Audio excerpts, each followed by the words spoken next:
Please welcome back to my channel Arth. तो मैंने भी अपने लिए समर्स में कुछ चिकनकारी कुर्तीज़ ऑर्डर करी है, उनमें से ये भी एक है। बहुत ही खूबसूरत पीस गाइस ये आया है, बहुत ही कंफर्टेबल, साइज़ वाइज भी सभी साइजेस में अवेलेबल है। फिनिशिंग भी बहुत खूबसूरत है इसकी। अगर आप लोगों को बाय करनी है तो मेरी वीडियो के कमेंट सेक्शन में आपको लिंक मिल जाएगा।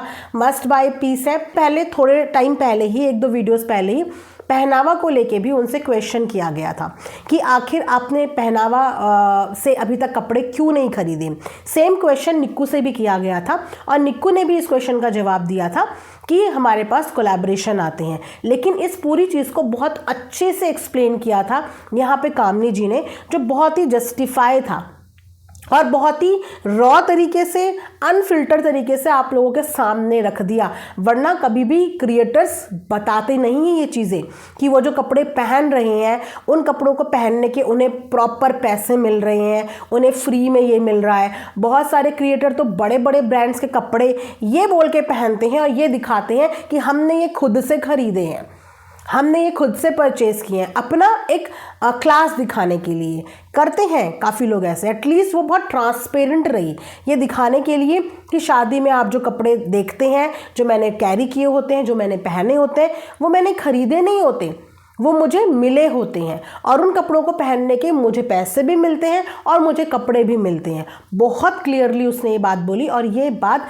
100% सच होती है। और इस जगह तक आने के लिए भी उनकी मेहनत है। ये कोई ऐसी आसमान से झड़ के सबको नहीं मिल जाता है।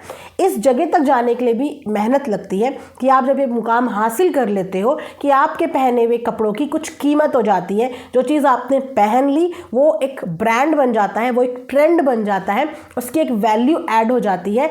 उसके लिए भी आपको मेहनत करनी पड़ती है, जो मेहनत उन्होंने की है। और इस बात के लिए भी आपको बोला है कि मैं जब भी कोई नई परचेजिंग करूँगी, जब मुझे कुछ खरीदना होगा, कुछ लेना होगा, तब मैं ज़रूर अपनी ही शॉप से लूँगी। वो हमारी ही घर की शॉप है और वहीं से हम जाके लेंगे। लेकिन अभी हाल फिलहाल मैंने ऐसी कोई शॉपिंग नहीं की है जहाँ पे मुझे चीज़ें जो है अपने पैसों से खरीदनी पड़े। बहुत ही दो टुक बात में उन्होंने ये चीज़ें क्लियर कर दी थी। लेकिन एक चीज़ क्लियर करती हैं तब तक दूसरे फैमिली मेम्बर को लेके एलिगेशन, दूसरे फैमिली मेम्बर को क्लियर करते हैं वैसे तीसरे फैमिली मेम्बर को लेके एलिगेशन। तो ऐसे एलिगेशंस की वजह से डिस्टर्बेंस क्रिएट होता है। अच्छा, डिस्टर्बेंस से याद आया, निक्कू ने भी धनवा के साथ एक बहुत प्यारा शॉट बनाया जिसको देख के मैक्सिमम लोग तो बहुत खुश हुए। उन्हें इतना मज़ा आया, जहाँ पे निक्कू धनवा के लिए जो है फ्यूचर प्लानिंग कर रही है बहू रानी के लिए। हालांकि मुझे लिरिक्स बहुत ज़्यादा अच्छे से समझ में नहीं आई, लेकिन जितना मैं समझ पाई उतना मैं समझ पाई। मतलब 1 to 1 लिरिक्स मुझे नहीं पता कट टू कट एकदम, लेकिन हाँ मैं उसका पूरा जो है ना कंक्लूजन समझ गई कि उस गाने का पूरा सारांश क्या था। इतने खुश हुई ऑडियंस, उन्हें इतना मज़ा आया। और जब बहू रानी की बात हो रही है तब धनुआ के चेहरे पे आप स्माइल देखना। पहले वो बिल्कुल सोच रहा था कि ये क्या चाची बोल रही है, फिर जब वो बहू रानी वाली बात आई तो उसके चेहरे पे भी हंसी आ गई। निक्कू और धनवा का रिलेशनशिप ना छोटे बच्चों जैसा ही है। मतलब काफ़ी लोगों ने ये भी कई बार धनवा को भी इस चीज़ को लेकर ट्रॉल किया है कि निक्की के साथ बदतमीज़ी कर लेता है, ये ऐसे कर लेता है। तो उसको बदतमीज़ी नहीं बोलते, उसे बोलते हैं बच्चों का कंफर्ट जोन, बच्चों का फ्रेंड जोन। और बच्चे अगर घर में परिवार वालों के दोस्त रहते हैं ना, तो ये आपको बच्चों को अपब्रिंगिंग देने में आसानी होती है। क्योंकि अगर हर बड़ा अपने आप को बड़ा उनके सामने पोर्ट्रे करते हैं तो बच्चे घरों में दोस्त नहीं ढूंढ पाते।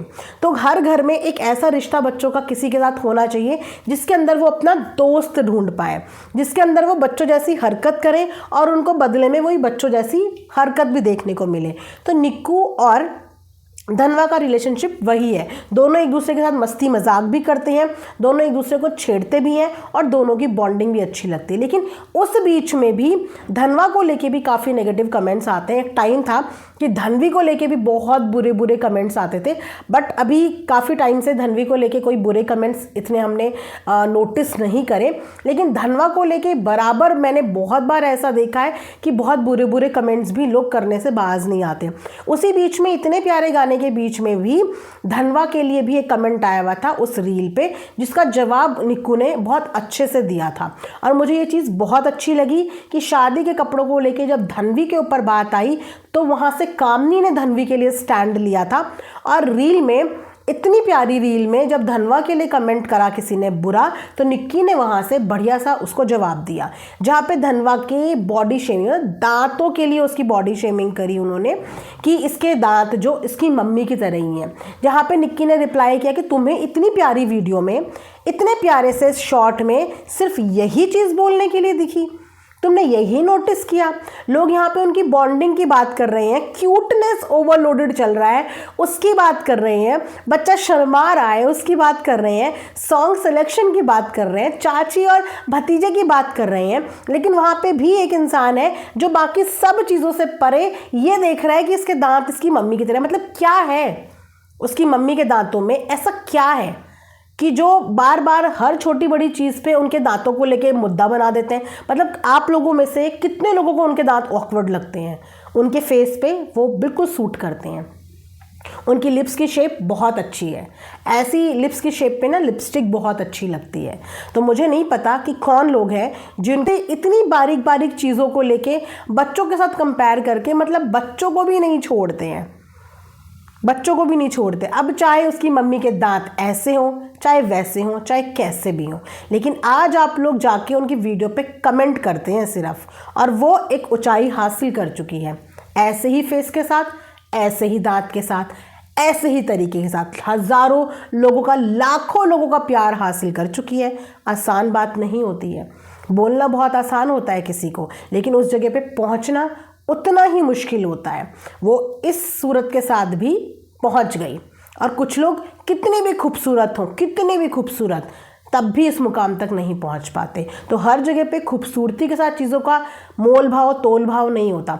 कभी कभी इंसान के टैलेंट को भी देख लेना चाहिए, कभी कभी इंसान की किस्मत को भी देख लेना चाहिए, और कभी कभी इंसान की मेहनत और डेडिकेशन को भी इम्पोर्टेंस और वैल्यू दे देनी चाहिए, अपार्ट फ्रॉम सुंदरता। तो आपको वो इंसान अपने आप सुंदर लगेगा। जब वो आपको मेहनत करता हुआ दिखेगा तो आपको वो अपने आप सुंदर लगेगा। जब वो किसी चीज़ के लिए डेडिकेटेड दिखेगा तो वो आपको अपने आप सुंदर लगेगा। एक बार इस नज़रिए से देखने की कोशिश ज़रूर करना। तो गाइस, हमारे बीच में से जब औरतें एक उपलब्धि हासिल करती है ना, एक चीज़ एक जगह पे एक मुकाम हासिल कर लेती है, तो एक औरत होने के नाते ना हमें कभी भी उस औरत को खींचना नहीं चाहिए। इनफैक्ट हमें तो अपने देश की औरतों को आगे बढ़ता हुआ देख के प्राउड फील करना चाहिए कि आजकल हमारे देश की होम मेकर भी, हाउस वाइफ्स ही देखिए कितनी कमाने की क्षमता रखती हैं। वो भी घर पे खाली बैठी हुई नहीं है, वो घर पे घर भी संभाल रही हैं और साथ साथ अपना सोशल मीडिया का काम भी हैंडल कर रही हैं। इस चीज़ का प्राउड होना चाहिए। लेकिन अनफॉर्चुनेटली एक औरत को जज करने वाली हमेशा दूसरी औरत ही निकलती है, और ये सबसे ज़्यादा सैड बात है, सबसे ज़्यादा सैड बात, पता नहीं पर क्यों है। चलिए गाइज, इसी के साथ ये रिएक्शन वीडियो मैं यहाँ पे एंड करती हूँ। आई होप कि आप लोगों को पसंद आया होगा। मिलेंगे नेक्स्ट वीडियो में, अपना ढेर सारा ख्याल रखिए। Thanks for watching earth mom reactions. Bye bye, take care, love you all.